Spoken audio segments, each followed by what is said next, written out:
Shaq on Twitter. Yeah. Give an opinion on that.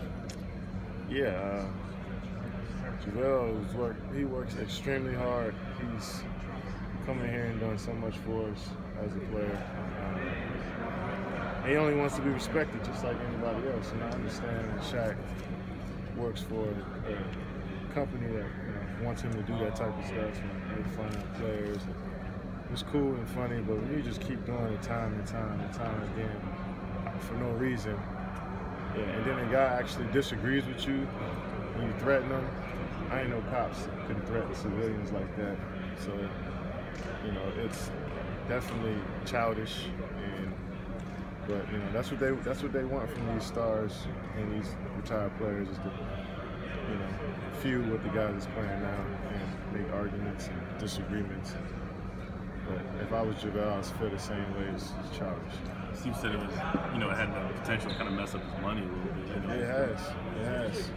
I think Shaq wants to make a joke about it, but if it was him in that position, he would feel the same way. You know what I mean? And we would call him a bum and all this just because you're such a great player, obviously. But still, everybody can't beat Shaq. You know what I'm saying? He's trying to make his money and enjoy the game of basketball. And this perception of him now is that he's a dumb player, or because he makes mistakes out on the court. Shaq was a shitty free throw shooter. He missed dunks. He airballed free throws. He can't shoot. He couldn't shoot outside the paint. He's bigger than everybody. He didn't have any skill, but he was bigger and stronger than everybody. And he's still a great player, but you had your flaws too as a player. And he played on 5 or 6 teams too, so it's not like he was just this perfect, center. You had your flaws too. So, like I said, I ain't no cops can go on TV and go on Twitter and threaten civilians like that. And I'm glad you're very childish. Did you know Javale before the season? Yeah, I knew him.